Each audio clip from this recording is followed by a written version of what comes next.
March 15, 1943, Washington, D.C. The night outside is still and cold. Inside a sealed room beneath the U.S. Army's Signal Intelligence Service headquarters, the air vibrates with the rhythm of machines. The low hum of generators blends with the relentless chatter of teletype printers. Rolls of encrypted German traffic spill across desks like metallic ribbons of war. At the far end of the room, under a single desk lamp, a young cryptanalyst adjusts her glasses. She's been awake for 19 hours. Before her lies a string of nonsense letters, intercepted from the German High Command. But within the chaos, something repeats. A fragment, faint but familiar. She circles it once, then again cross-checks with yesterday's intercept. Her pencil trembles. Pattern confirmed, she whispers. The officer beside her calls the supervisor. The machines pause. Slowly, word by word, the message resolves.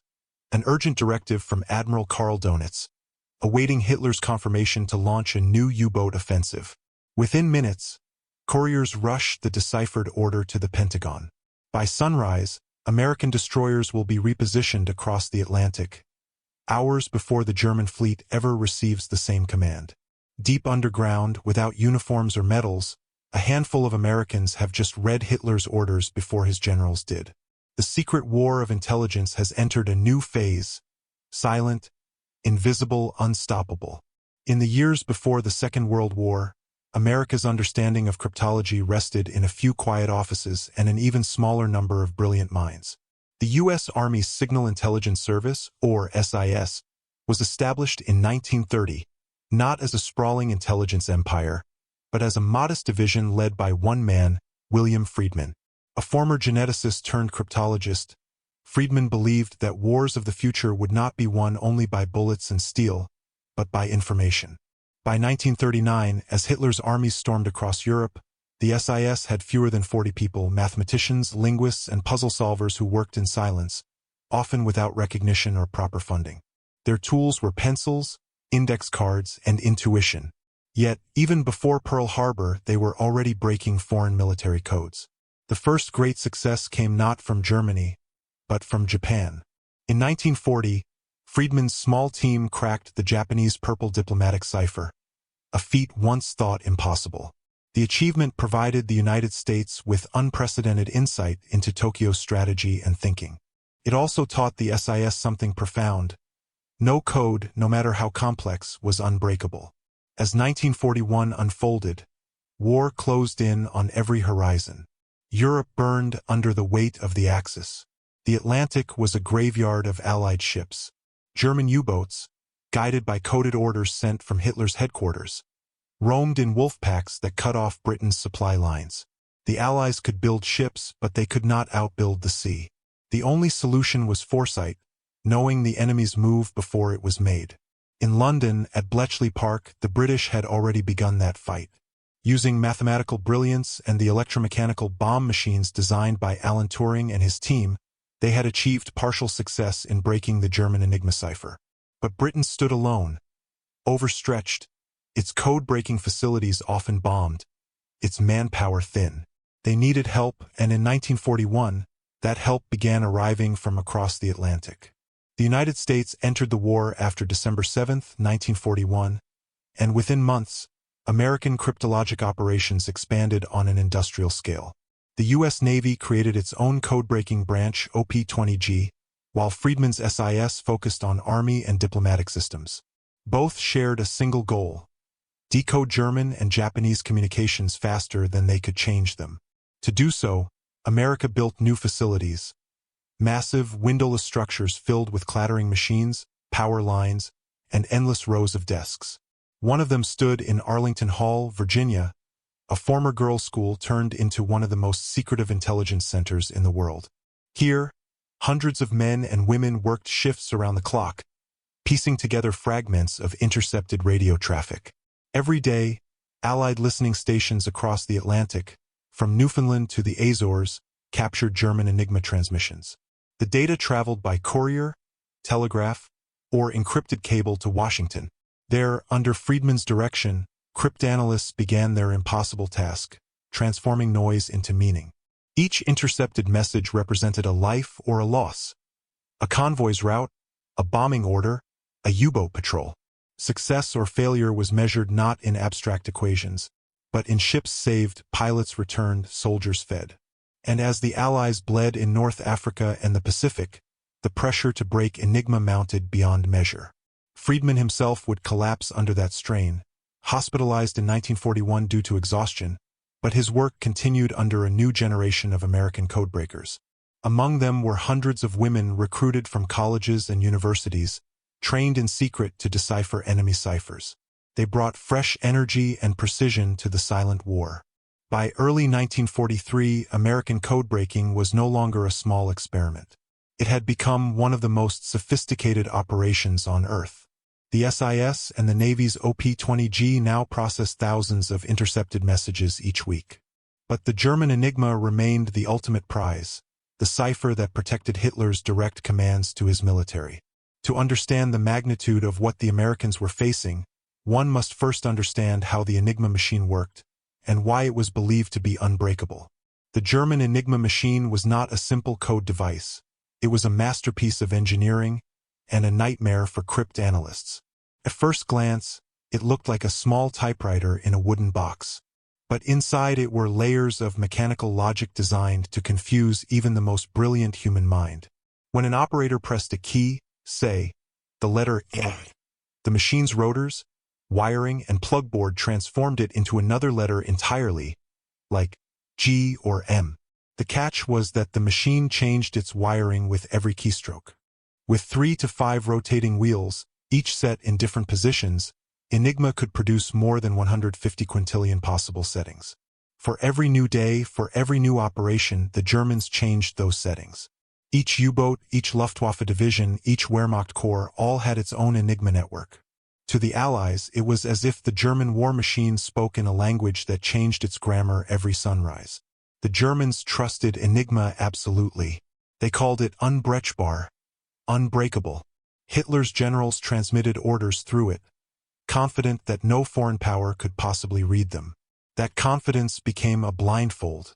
At Bletchley Park, British mathematicians and linguists had already cracked early versions of Enigma in 1940, using captured codebooks and machines seized from German weather ships and U-boats. But as the war progressed, the Germans added more rotors, more plugboard connections, and new operational procedures. The work became exponentially harder. When the United States joined the war, Anglo-American cooperation was formalized under the highest secrecy. In 1942, teams from the SIS and OP-20G began traveling to Britain to study Bletchley's techniques. In return, the British shared their hard-earned insights, along with spare Enigma replicas and the designs of their bomb machines. But the Americans didn't just copy, they industrialized. Within months, engineers at the National Cash Register Company, NCR, in Dayton, Ohio, led by Joseph Desch, began building faster, more powerful bombs using American components and mass production techniques. The goal was simple: to automate what human minds could no longer handle. These massive electromechanical devices, each the size of a wardrobe, contained miles of wiring and rotating drums that simulated the Enigma's inner workings. They could test tens of thousands of rotor combinations every minute. The more bombs the Americans built, the faster they could break the enemy's messages. By mid-1943, more than 120 American bombs were operating day and night, deciphering German traffic from the Atlantic U-boat Command, the Luftwaffe, and even high-level communications between Berlin and occupied Europe. The flow of intelligence became relentless, so much so that analysts joked they couldn't read fast enough to keep up with their own machines. What made this partnership unique was its secrecy. Only a handful of officers in Washington and London knew the full scope of the operation. The code name for the Allied decryption effort was Ultra, and within the U.S. Army, only generals directly involved in operations received Ultra summaries. To everyone else, it was simply special intelligence. The results were staggering. Messages from Hitler's headquarters were sometimes read in Washington before they even reached the intended German command posts. American and British commanders used this intelligence to divert convoys, ambush submarines, and strike supply lines with surgical precision. Yet, the Germans never suspected the truth. They believed their defeats were caused by chance, superior Allied radar, or spy leaks. Hitler, paranoid about betrayal, often replaced staff officers and reorganized departments, but he never doubted Enigma. That was his blind spot, and America exploited it fully. By late 1943, American codebreaking had expanded into an enormous network. Arlington Hall housed over 7,000 personnel. The Navy's counterpart at Nebraska Avenue managed similar numbers. These buildings, stripped of windows and marked with armed guards, became the silent beating heart of Allied intelligence. The scale of what they achieved was beyond measure. Through decrypted traffic, American analysts could trace the movement of entire panzer divisions, monitor Luftwaffe supply shortages, and even read diplomatic cables between Berlin and Tokyo. Every decoded message meant one less unknown, and in warfare, certainty was power. The invisible war was now influencing the visible one. Convoys began arriving safely. Submarines stopped appearing where they were expected. Allied aircraft struck with uncanny precision. For the first time since 1939, Germany's aura of invincibility began to fracture. But this was not a war fought only with machines. It was fought with human patience. Endless hours of staring at meaningless strings of letters, searching for patterns that might save a ship or a city. And among those countless strings of code, in the spring of 1943, the Americans made their most astonishing breakthrough. They intercepted direct operational orders from Hitler to Admiral Dönitz, messages that would never reach the U-boat fleet in time. That moment changed everything. Behind every intercepted message, every mathematical breakthrough, there was a face, often young, often anonymous. The American code-breaking effort was not the work of a few celebrated scientists, but of thousands of quiet minds who labored in secrecy. Most of them were women. Recruited from universities, teaching positions, and civil service exams, they were mathematicians, linguists, and puzzle enthusiasts. They were told only that their work was vital to national security. No details, no glory, just the promise of helping their country. At Arlington Hall, the heart of the U.S. Army's Signal Intelligence Service, the corridors smelled faintly of oil, paper, and coffee. The atmosphere was constant tension. Electric typewriters hammering 20 hours a day, fans cooling rows of decoding machines, the faint buzz of power lines overhead. Every desk had the same sight: a pile of intercepts, a sharp pencil, a stack of frequency charts. The work was numbing, methodical, and unforgiving. Days blurred into nights. Each message was a knot that refused to untangle. Yet, behind the monotony lay the gravity of war. These men and women knew that every cipher cracked could save hundreds of lives, and every one missed might cost the same. One of the leading minds among them was Agnes Meyer Driscoll, known as Miss Aggie. Long before the war, she had already been decoding foreign naval systems and training younger cryptanalysts. Now, her experience guided entire divisions of analysts who studied German cipher habits, tracing operator errors, misused call signs, or repeated phrases that could reveal patterns. She never wore a uniform, yet her skill was as vital as any general's. Another was Genevieve Grotjen, the mathematician who had discovered the key patterns that broke the Japanese purple cipher. Though her focus shifted to European traffic during the war, her analytical methods became the backbone of SIS operations, emphasizing logic, not luck. In the Navy's counterpart, OP-20G, rows of waves, women accepted for volunteer emergency service, filled decoding rooms, monitoring naval signals. They rotated through shifts so that no transmission, no frequency, ever went unobserved. Yet, for all their contribution, they lived in silence. They could not tell families or friends what they did, not even after the war. Their success was measured in silence, in knowing that a ship arrived safely or that an enemy attack never happened.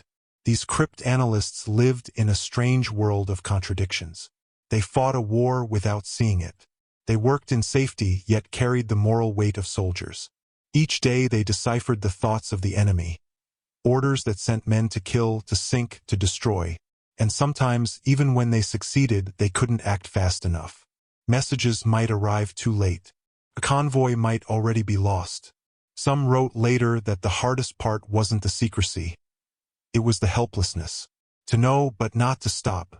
Still, the victories were real even if invisible.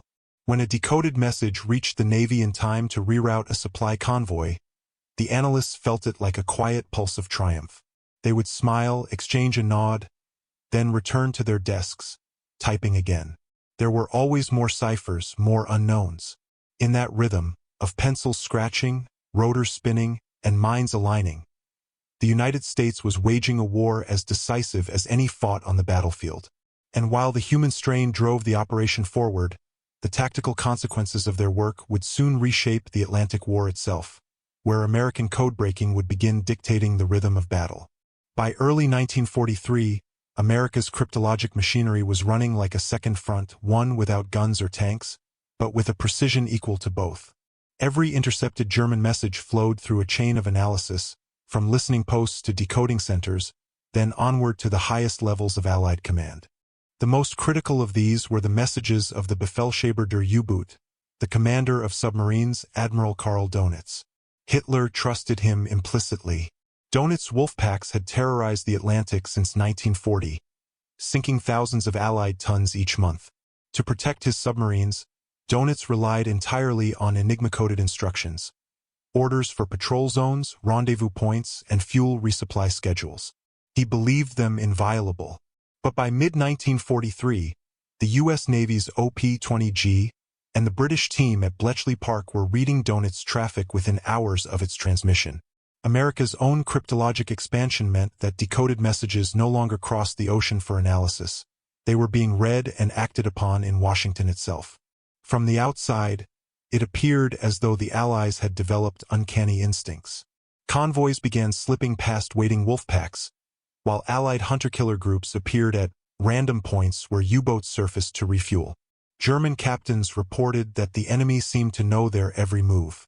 Dönitz, puzzled and furious, suspected aerial reconnaissance or radar improvements, never once the betrayal of enigma. What changed the balance wasn't just decryption, it was integration. The Americans turned intelligence into action with breathtaking speed. Decoded U-boat orders were cross-referenced with radio triangulation data and sonar contact reports from the Atlantic. Within hours, ships could alter course, aircraft could relocate their patrols, and destroyers could set traps along known routes. It was the birth of real-time intelligence warfare. The technical foundation of this revolution lay in the U.S.-built bombs vast, humming machines operating from basements and warehouses in Dayton and Washington. They were faster, sturdier, and more reliable than their British predecessors. Each bomb tested rotor combinations automatically, comparing possible plaintext outcomes against known German signal patterns called cribs. If a match was detected, it narrowed the enigma settings for that day, allowing analysts to reconstruct the entire key. Once the key was known, every message transmitted on that network could be read until midnight, when the Germans reset their machines. To maintain this advantage, analysts had to stay ahead of the clock, racing to break each new day's key before its usefulness expired. Failure meant darkness. Success meant foresight. And the impact of foresight was measurable in steel and blood. By May 1943, the climax of the Battle of the Atlantic, German submarine losses skyrocketed. 41 U-boats were sunk in a single month. Hitler demanded to know how the Allies had achieved such precision. His staff blamed radar, improved depth charges, or enemy luck. None realized that every command Dönitz sent had already been read by men and women sitting at desks thousands of miles away. It was the quiet triumph of pattern over panic, of mathematics over machinery. The Americans had done more than join the intelligence war, they had perfected it. Their bombs no longer just followed British blueprints. They embodied industrial-scale cryptology. Logic, electricity, and organization combined to crush one of the most sophisticated encryption systems ever conceived. And as the Allies began to dominate the Atlantic, this invisible power started reaching deeper into the corridors of the Reich itself. For soon, the Americans would intercept something far greater than U-boat orders. They would begin reading Hitler's own directives, even before his generals could act upon them. May 1943, North Atlantic. Storms roll across the sea, masking the movement of Allied convoys. Beneath the waves, German U-boats prowl, their captains awaiting coded instructions from headquarters in Berlin. Above them, in offices thousands of miles away, American cryptanalysts have already intercepted those instructions. For the first time in history, a military power is reading the enemy's operational orders before the enemy's own commanders. It began with an intercept labeled Triton, top priority. The message, encrypted with the latest version of Enigma, was addressed directly to Admiral Dönitz. His tone was confident.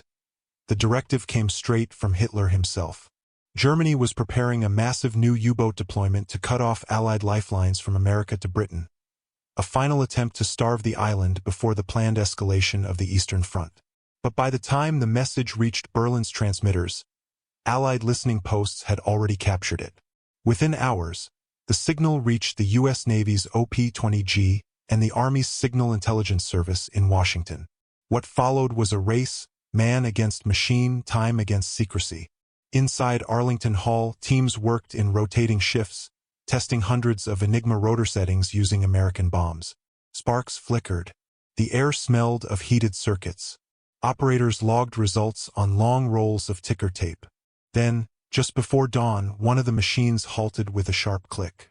The indicator lights froze. A technician double-checked the output and shouted, "Match confirmed." Within minutes, a deciphered copy of Hitler's directive was on the desk of a naval intelligence officer. It was dated, authenticated, and signed from Berlin.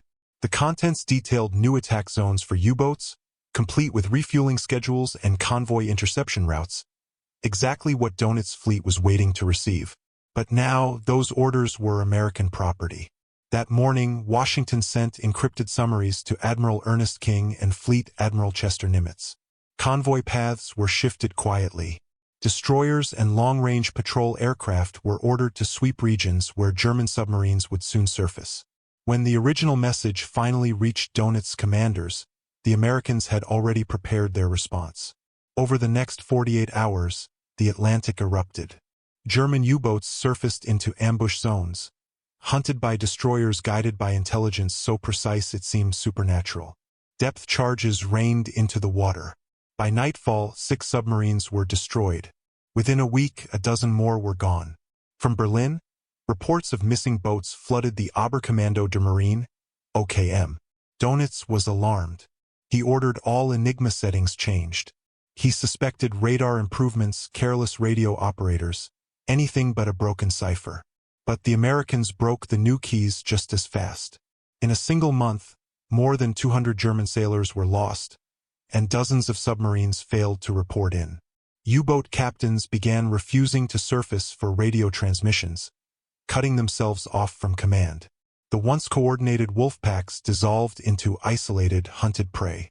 And all the while, inside the quiet rooms of Arlington Hall and the Navy Annex, analysts continued to read. They weren't just reading any traffic now. They were reading Hitler's strategic commands transmitted to Dönitz, Rommel, and other field commanders, orders regarding troop movements, logistics, and even air operations. The Americans weren't simply reacting to the war. They were anticipating it. For the first time, intelligence had become an instrument of prediction, a weapon sharper than steel. The tide of the Atlantic War had turned. But in the silence of the code rooms, no one celebrated. There was still more to come. A deeper level of command traffic that would expose not just the German Navy's plans, but the Reich's strategic core itself.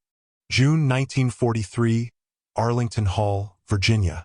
The heat outside was oppressive, but inside the decoding rooms, the tension was colder than steel. By this point, the cryptanalysts had already pierced the heart of German naval communications. Yet what came next would mark the true turning point, when American codebreakers began to see inside Hitler's mind. It began with a single intercepted message marked Geheime Reichssache, top secret state matter.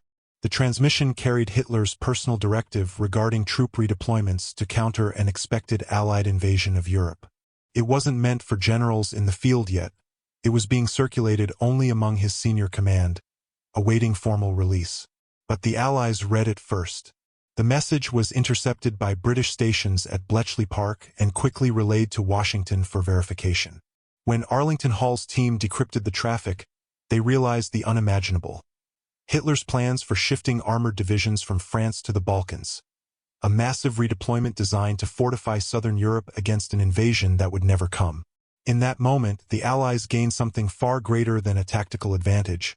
They had visibility into the decision-making process of the Nazi regime itself. Hitler's paranoia was steering his strategy, and the Codebreakers could now see it unfold in real time.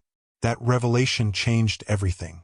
From London to Washington, strategy rooms buzzed with restrained disbelief.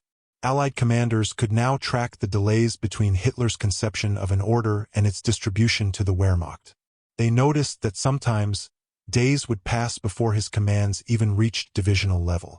By exploiting those gaps, Allied planners began timing operations not merely against Germany, but inside its decision cycles. One decrypted cable from Berlin, dated June 22, 1943, revealed Hitler's private insistence on delaying panzer movements near Caen to reinforce Italy instead. This was read in Washington 4 days before the directive reached German commanders in Paris. It was a staggering intelligence coup. Hitler was unknowingly orchestrating his downfall, and the Allies were watching him do it. American intelligence officers nicknamed the project the Invisible Front. Every night, Arlington Hall analysts compiled decrypted German traffic into classified summaries, labeled magic bullet reports, that went straight to the Joint Chiefs of Staff. They contained not speculation, but verbatim copies of Hitler's operational orders, obtained within hours of their transmission. It was said in intelligence circles that Hitler speaks in Berlin at midnight and Roosevelt listens before breakfast. But this power came with unbearable secrecy. Very few knew the source. Convoys, divisions, and even bombing raids were adjusted silently, with commanders never told how their orders were so accurate. The fewer who knew, the safer the secret remained. By mid-1943, German high command was unraveling. Dönitz, believing he was betrayed from within, purged his signal staff. Himmler's SS counterintelligence launched investigations into phantom leaks. No one suspected that their deepest enemy was a quiet building in Virginia filled with typewriters, pencils, and women in civilian dress. And while the Atlantic War shifted irreversibly in the Allies' favor, Hitler's trust in his own chain of command eroded. He began issuing orders directly to field commanders, bypassing his general staff, sowing chaos within the German command structure. The more Hitler tried to tighten control, the more predictable he became. Each of his precautions, each overcorrection, was captured in cipher and quietly read across the ocean. For the Allies, this was more than victory through knowledge. It was the beginning of total information warfare, a war fought not by armies, but by those who could listen faster than others could act. And as summer turned to autumn, the results of that invisible campaign would begin to surface. In shattered U-boats, in confused German divisions, and in a rapidly changing tide across Europe. September 1943, the Atlantic Ocean. The gray morning mist hung low over the waves as U.S. Navy destroyers carved through the cold waters off Greenland. Their sonar pings echoed across the deep, sharp, rhythmic, deliberate. Below, a German U-boat crew strained to remain silent. They didn't know how they'd been found. They hadn't transmitted in days. But Washington already knew their coordinates. Thanks to Arlington Hall's decrypts of the German Shark naval cipher and its integration with British ultra-intelligence, the Allies could now pinpoint U-boat patrol lines before they even left port. Convoys no longer wandered blindly through wolf packs. They sailed through gaps, protected by destroyers prepositioned days ahead of contact. The results were devastating for Germany. In May 1943, 41 U-boats were destroyed, the single worst month in the history of the Kriegsmarine. By autumn, Admiral Dönitz quietly pulled back his fleet, realizing that something beyond his comprehension had crippled his once invisible armada. And all of it stemmed from rooms without windows, from codebreakers who were forbidden to tell anyone what they'd done. In Washington, Colonel William Friedman's section at the Signal Intelligence Service expanded rapidly. What had once been a small team of linguists and mathematicians had become an industrial-scale operation, decoding thousands of enemy messages daily. The machines, Purple and Sagaba, clattered around the clock, their rhythmic noise marking the heartbeat of a secret war. The analysts began to notice something remarkable. As Hitler's communications became increasingly erratic, his tone shifted. More frantic, more paranoid, more suspicious of his own generals. He issued contradictory orders within hours of each other, and the Allies watched these contradictions ripple through German ranks like cracks spreading through glass. By reading his encrypted directives, Allied intelligence could predict German behavior not just strategically, but psychologically. Every message, every cipher, every misstep told a story. When Hitler ordered the withdrawal of his troops from southern Italy to reinforce the Eastern Front in late 1943, the Allies already knew his rationale, and they exploited it. Within days, American and British forces accelerated their push north through Naples and Monte Cassino, outflanking German defenses before reinforcements could arrive. At Arlington Hall, that victory wasn't celebrated with fanfare or medals. Instead, a simple teletype message was posted on the wall. Convoy losses, down 75%. Italy advancing. Code integrity, maintained. The analysts looked at one another in silence. They knew what it meant. Their war, fought in secret without rifles or medals, was changing the very physics of the conflict. But secrecy was the price of success. Only a few generals and intelligence chiefs ever knew how deeply the Americans were reading into the Nazi command structure. The cover story remained that Allied luck and air patrols were improving, a half-truth that saved the Codebreakers' greatest asset: invisibility. As 1943 turned to 1944, Arlington Hall and Bletchley Park stood at the unseen intersection of two continents' intelligence might. Together, they formed a silent alliance more powerful than any single army, a fusion of mathematics, technology, and human persistence that outwitted the Reich's most guarded communications. But even as the Allies gained the upper hand, a question lingered among the senior cryptanalysts. How long could the advantage last before the enemy realized what was happening? Because every cipher cracked risked another one being changed, and if the Germans ever discovered the breach, years of invisible dominance could vanish overnight. The war in the shadows was never stable. It was a race against time, one that would reach its most critical test as the invasion of Europe drew near. May-June 1944, Arlington Hall, Virginia, and Bletchley Park, England. The nights grew shorter, but the work never stopped. As Europe braced for invasion, the flow of German traffic surged. Hitler's headquarters issued orders faster, more chaotically than ever. Every transmission, from Panzer command groups in France to Luftwaffe radar stations along the coast, was captured, logged, and sent to the Joint Allied Cryptologic Network. The Americans called it Signal Intelligence Directive 16. The British simply called it the Ultra Feed. Together, they formed the nervous system of Operation Overlord, the Allied invasion of Normandy. Weeks before D-Day, Arlington Hall's analysts intercepted a series of coded messages from the German Oberkommando der Wehrmacht, OKW, detailing the readiness states of the 15th and 7th Armies in France. The decrypts revealed something extraordinary. Hitler still believed the Allies would land at Pas-de-Calais, not Normandy. He was moving his reserve divisions away from the actual invasion zone.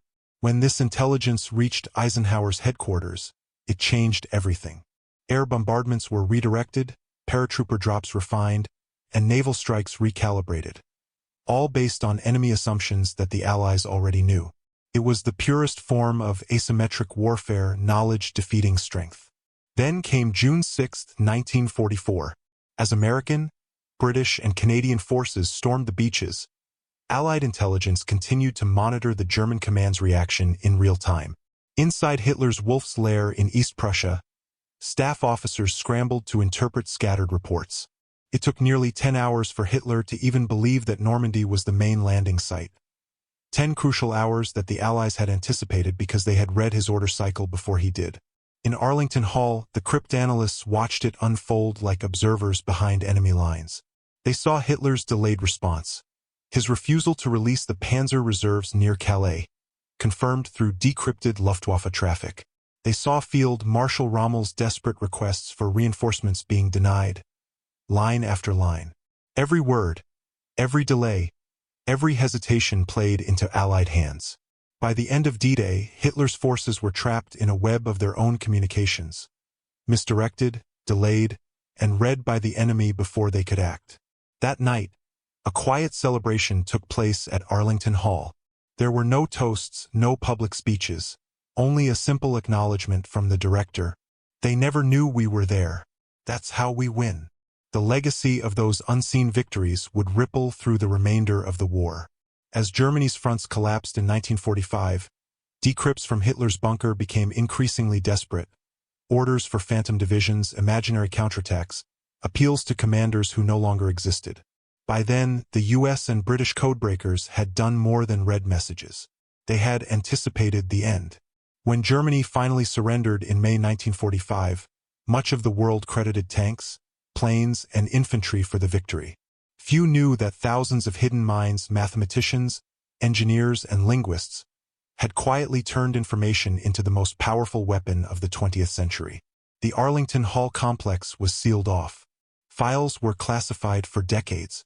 Many of the people who broke the Reich's codes never spoke of their role. Some took their stories to their graves. But the record remained, in decrypted orders, preserved archives, and victory itself. The men and women who read Hitler's commands before his generals weren't warriors in the traditional sense. They were architects of an invisible triumph, proof that wars can be won not only with steel and fire, but with silence, patience, and intellect. And though their names faded from headlines, their impact echoed through every liberated nation in Europe. The story of the American codebreakers is not one of glory or fame. It is one of quiet brilliance. They didn't march through ruined cities or raise flags on captured hills. They sat in dimly lit rooms, surrounded by machines and paper, listening to the pulse of an enemy empire in ciphered whispers. Every intercepted message, every cracked code, was a battle fought in silence. Each small success, a pattern recognized, a frequency predicted, a cipher broken, shifted the course of the war just as surely as a victory on the front lines. By the end of World War II, the United States had built an intelligence machine without precedent. From Arlington Hall to the Navy's OP-20G and the British work at Bletchley Park, Allied cooperation had achieved something greater than tactical dominance. It had redefined warfare itself. The ability to see the enemy's thoughts before they acted reshaped military strategy forever. It became the foundation for the post-war intelligence community, for the NSA, for the world of signals and surveillance that still defines conflict today. But perhaps the greatest legacy of those codebreakers lies not in technology, but in humanity, in their discipline, their humility, and their moral clarity. They fought a war no one could see, and won a victory no one could claim. For decades, their story was buried in classified archives. Only fragments surfaced, reports, letters, faint acknowledgments. Yet every decoded message they produced helped shorten the war, save convoys, and bring soldiers home alive. They read Hitler's orders before his generals received them. And in doing so, they proved that in the darkest chapters of war, knowledge itself can become the most powerful weapon of all.